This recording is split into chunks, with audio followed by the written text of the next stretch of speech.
Continuamos hoy, amigo oyente, nuestro recorrido por el libro del profeta Joel. Y llegamos hoy al capítulo 2. El tema que aquí encontramos es Mirando hacia el día de Jehová. Tenemos aquí el preludio de este día, y entramos a esta sección en el capítulo 1, versículo 15, donde leímos en nuestro programa anterior, «Ay del día, porque cercano está el día de Jehová, y vendrá como destrucción por el Todopoderoso».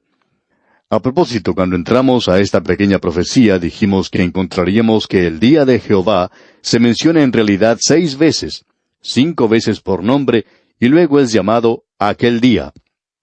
Ahora aquí tenemos a Joel, el primero de los profetas que escribió, dándonos una definición de lo que es el día de Jehová. A David se le había prometido un reino, y ese reino llegó a ser el cántico tema de todos los profetas después de eso. Y ese es el gran mensaje, que el reino milenario venía sobre esta tierra. Era algo que parecía como uno de esos discos rayados cuando uno lee los profetas, porque uno tras otro esperaba eso. Pero ahora llega Joel, el primero de los profetas escritores, y él presenta con toda claridad que el día de Jehová, que por supuesto incluirá el reino milenario cuando el Señor esté gobernando en esta tierra, que no es todo color de rosa, que no es todo fácil, que viene antes del reino milenario ese período de tiempo que el Señor Jesucristo mismo definió como el período de la gran tribulación y está incluido en el día de Jehová. Llegamos pues ahora al capítulo 2 de Joel, y esto nos aclara mucho lo que hemos mencionado. En el versículo 1 del capítulo 2 encontramos que Joel dice, «Tocad trompeta en Sión, y dad alarma en mi santo monte. Tiemblen todos los moradores de la tierra, porque viene el día de Jehová, porque está cercano». Hay varias cosas que queremos decir en cuanto a esto, y permítanos intentar ampliar solo un poco en cuanto al día de Jehová. Tenemos aquí al primero de los profetas escritores que está echando una mirada hacia el futuro y ve el día de Jehová. Ese día comienza en la oscuridad, y como ya hemos dicho anteriormente, así es como comienza el día hebreo, la tarde y la mañana del primer día. Comienza, como podemos apreciar, en tinieblas y oscuridad. Así es como comienza el día de Jehová. Aparece para juzgar. Luego, Él viene a la tierra y establece su reino, y es entonces cuando el Hijo de Justicia se levantará con sanidad en sus alas y establecerá su reino en la tierra. Encontramos que todos los profetas mencionan también el día de Jehová. En efecto, era algo tan común que ellos podían llamarlo aquel día, o también el gran día, o simplemente el día. Uno de los últimos profetas escritores, Zacarías, en el capítulo 14, versículo 1, aún estaba hablando en cuanto al día de Jehová. Y él dijo, «He aquí el día de Jehová viene». Así es que es muy obvio que Joel, el primero de los profetas escritores, usa esta plaga de langostas como una especie de trampolín para introducir el día de Jehová y todo lo relacionado con él. Amigo oyente, ya hemos destacado el hecho de que cuando uno entra al Nuevo Testamento, aún esto es un tema presentado allí, y ya hemos hablado en cuanto a esto anteriormente. Pero el día de Jehová se menciona 75 veces en el Antiguo Testamento, y llega a ser un poco monótono en la última parte del libro de Zacarías, uno de los últimos libros del Antiguo Testamento. Notemos ahora cómo comienza este capítulo 2 de Joel. En el versículo 1 leemos, «Tocad trompeta en Sión, y dad alarma en mi santo monte». Ahora, mi santo monte se refiere a Jerusalén. Este asunto de la trompeta es algo que necesitamos comprender, y vamos a tomar el tiempo hoy para regresar al libro de Números para tomar este tema, porque ya ha pasado bastante tiempo desde que estudiamos el libro de Números, y hay muchos de nuestros oyentes que son nuevos, que apenas hace poco tiempo que nos están sintonizando. Esta es la razón por la cual insistimos en que es muy importante tener todo esto, toda la información, el cuadro completo ante nosotros. Amigo oyente, es necesario tener una visión completa de lo que la Biblia nos dice. Es necesario, al analizar cualquier tema, basar nuestro pensamiento en todos los puntos para que podamos hacer una inducción. Podemos reunir todo lo que el escritor está diciendo. Amigo oyente, esa idea que es tan común hoy de sencillamente tomar un texto de la Escritura y hablar en cuanto a eso, bueno, cuando uno hace eso es muy fácil darle el significado que uno quiera.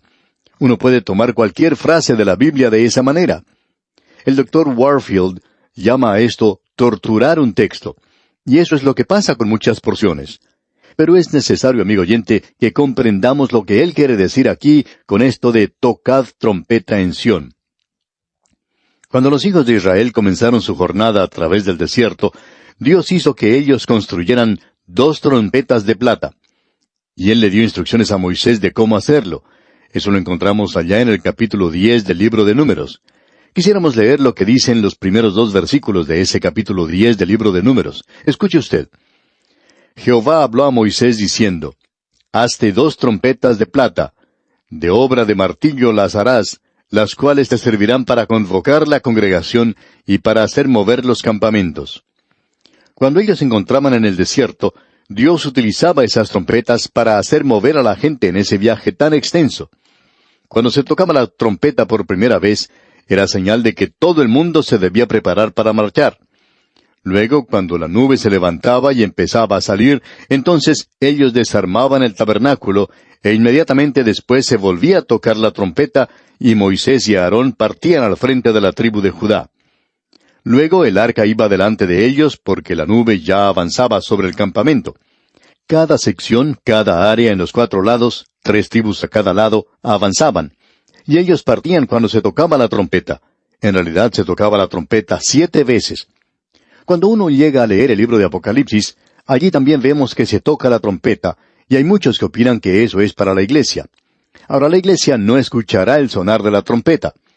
Hay quienes toman el pasaje de la primera epístola a los Corintios, capítulo 15, versículos 51 y 52, donde dice, He aquí os digo un misterio, no todos dormiremos, pero todos seremos transformados, en un momento, en un abrir y cerrar de ojos, a la final trompeta, porque se tocará la trompeta, y los muertos serán resucitados incorruptibles, y nosotros seremos transformados.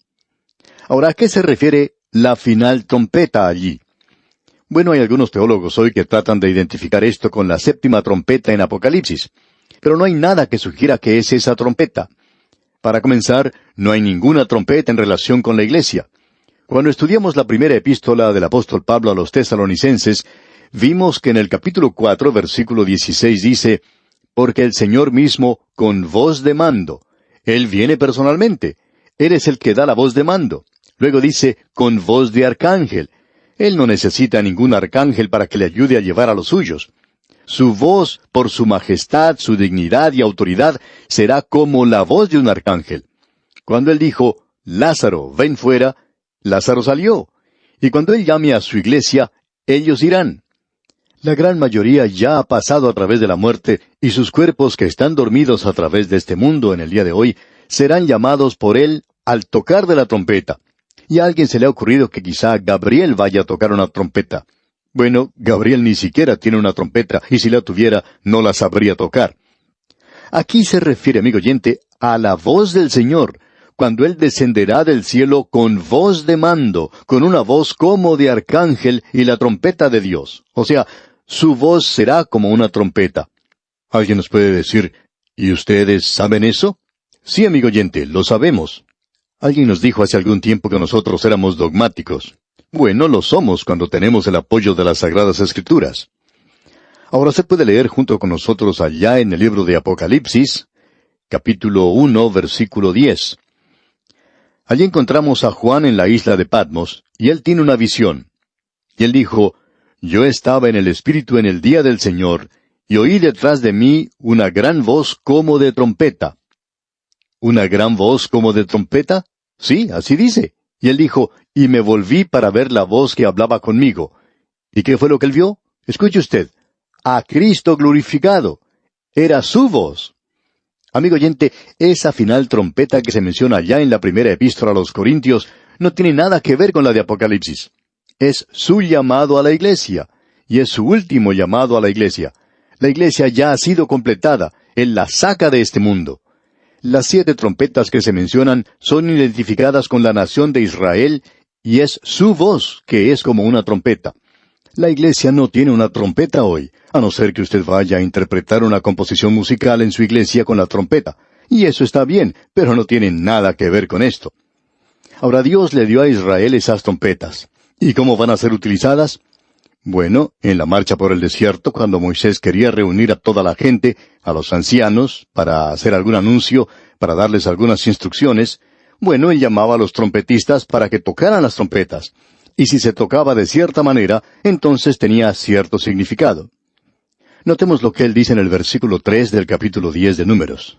Dice, «Y cuando las tocaren, toda la congregación se reunirá ante ti a la puerta del tabernáculo de reunión». En el versículo 4 del mismo capítulo 10 de Números, tenemos una referencia a los líderes de los hijos de Israel, porque dice, «Mas cuando tocaren una sola, entonces se congregarán ante ti los príncipes, los jefes de los millares de Israel». Luego, la otra forma en que debía ser utilizada es explicada en el versículo 5, donde dice, «Y cuando tocareis alarma, entonces moverán los campamentos de los que están acampados al oriente». Y luego dice en el versículo 6, «Y cuando tocareis alarma la segunda vez, entonces moverán los campamentos de los que están acampados al sur. Alarma tocarán para sus partidas». Y luego hay instrucciones para cuando ellos lleguen a la tierra prometida. Los versículos 9 y 10 de este mismo capítulo 10 de Números dicen, «Y cuando saliereis a la guerra en vuestra tierra contra el enemigo que os molestare, tocaréis alarma con las trompetas, y seréis recordados por Jehová vuestro Dios, y seréis salvos de vuestros enemigos. Y en el día de vuestra alegría y en vuestras solemnidades, y en los principios de vuestros meses, tocaréis las trompetas sobre vuestros holocaustos y sobre los sacrificios de paz, y os serán por memoria delante de vuestro Dios. Yo, Jehová vuestro Dios». Así es que, cuando ellos entraron a esa tierra, y era una época de guerra, se tocaba la trompeta llamando a los soldados, y era también una alarma para que la gente se defendiera, porque se estaba acercando el enemigo. Ahora, volviendo al capítulo 2 del libro de Joel, que estamos estudiando, vemos que el primer versículo dice, «Tocad trompeta en Sión, y dad alarma en mi santo monte. Tiemblen todos los moradores de la tierra, porque viene el día de Jehová, porque está cercano». Usted puede apreciar, amigo oyente, que el Señor ahora ha sacado a su iglesia del mundo. Él se vuelve nuevamente a esta nación, y ellos ahora son el objeto de un antisemitismo mundial. Y ahora viene el día de Jehová, porque está cercano. Ahora Joel va a decir algo en cuanto a esto, y quisiéramos decir un poquito más en relación con esto. El profeta comienza ahora a mirar más allá de la plaga de langostas, al período de la gran tribulación. En realidad existen dos puntos de vista extremos en este capítulo. Un punto de vista es que todo lo que se menciona aquí es algo local, como la plaga de langostas de aquel día, y esto ya ha terminado, y por tanto no tiene ningún significado. Ahora usted puede comprender que esa es la posición que puede tomar un liberal. A ellos les gusta dejar de lado mucho de la palabra de Dios. Así es que esa es la forma en que ellos eliminan esto. Luego, uno tiene a los fundamentalistas extremos, y ellos solo ven en esto el período de la gran tribulación. Ahora creemos que aquí en Joel, y como pudimos apreciar en el primer capítulo, el profeta se dirige de esa plaga de langostas al día de Jehová que se encuentra en el futuro. Y qué forma maravillosa que tiene de hacer eso. Y esa era la práctica de los profetas. Ellos hablaban en cuanto a una situación local y luego se dirigían al futuro, al día de Jehová. Y el día de Jehová incluía el reino. ¿Pero cómo va a suceder? Notemos ahora lo que Joel dice aquí. En realidad, para la gente de aquel día, era un poco más que una plaga de langostas para los reinos del norte y del sur.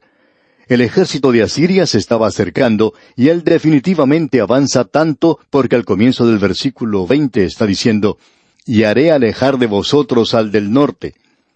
Y opinamos que sería algo ridículo llamar a una plaga de langostas el ejército del norte o el ejército que viene del norte. Joel ha entrado ahora al área de los asirios. Los asirios llegan a formar el cuadro del enemigo que se está dirigiendo proveniente del norte en los días postreros. Eso es lo que muchos de nosotros creemos, y pudimos ver a quién se refería esto en los capítulos 38 y 39 de Ezequiel. Y Dios los castigará. En realidad creemos que esto es lo que introduce los últimos 3 años y medio del período de la gran tribulación. Ahora, el pensamiento para la persona común en aquel día, en cuanto al día de Jehová, será, bueno, el reino va a ser establecido. Sí, pero ¿cómo comienza el día de Jehová? Como ya hemos podido apreciar, no es un día de 24 horas, sino que es un período de tiempo. El escritor a los Hebreos dice en el capítulo 4, versículo 7, «Si oyereis hoy su voz». Eso no indica un día en particular, simplemente quiere decir este período de tiempo. Y tampoco significa que el día de Jehová sea una referencia al día domingo, como ya mencionamos anteriormente. Y ese día del Señor, al cual se hace referencia ya en Apocalipsis, sí se refiere, creemos, al primer día de la semana. Bueno, veremos eso cuando nos toque estudiar ese pasaje. Pero el día de Jehová es este período de tiempo. ¿Y cómo comienza? Escuchemos lo que Joel tiene que decir, porque él nos va a presentar la definición de Dios que condicionará y limitará a los profetas que hablarán en el futuro. Todos ellos hablarán de ese período después de Joel. Y esto, a propósito, es algo muy interesante. Uno no encuentra a ninguno de los profetas que se contradigan unos con los otros en conexión con esto. También deberíamos decir aquí que algunos de estos profetas ni siquiera sabían lo que los otros profetas habían profetizado. El versículo 2 del capítulo 2 de Joel dice, «Día de tinieblas y de oscuridad, día de nube y de sombra, como sobre los montes se extiende el alba, así vendrá un pueblo grande y fuerte. Semejante a él no lo hubo jamás, ni después de él lo habrá en años de muchas generaciones». Este es el mismo período del cual habló el Señor Jesucristo, y él se refirió a la declaración que hicieron los profetas. Joel dice aquí que no hay ningún otro día como ese. Dice que no hubo ningún día como ese antes, ni lo habrá después. La gran tribulación comienza con el día de Jehová, porque esa es la forma en que comienza el día hebreo. Comienza con el anochecer, cuando viene la oscuridad. Opinamos que cuando esa plaga de langosta se aproximaba a esa tierra, bueno, hay gente que dice que se oscurece todo el cielo, que eso es algo muy terrible. Y aquí en el versículo 3 leemos ahora, «Delante de él consumirá fuego, tras de él abrazará llama, como en el huerto del Edén será la tierra delante de él, y detrás de él como desierto asolado, ni tampoco habrá quien de él escape». Pensamos que Joel está hablando aquí definitivamente de esta plaga de langostas. Antes de ella todo era como un jardín del Edén, verde, muy hermoso. Era algo realmente magnífico. Pero después de esto, todo había sido comido y destruido y no se veía nada verde.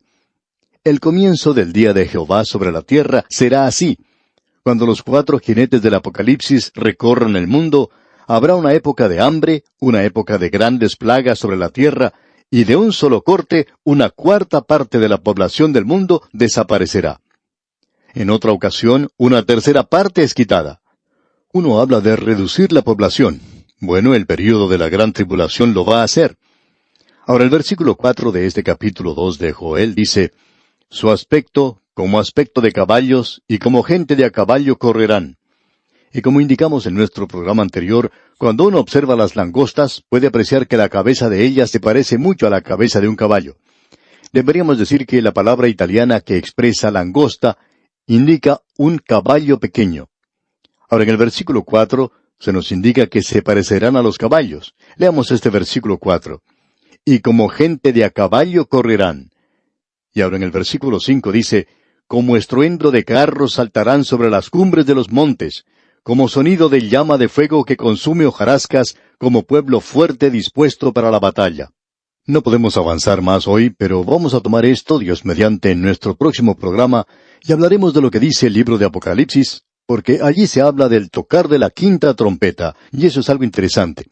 Cuando suena la 5ª trompeta, ocurre esa gran plaga de langostas, y esto es algo muy interesante que consideraremos, Dios mediante, en nuestro próximo programa. Es nuestra oración que el Señor continúe bendiciendo su vida en gran manera.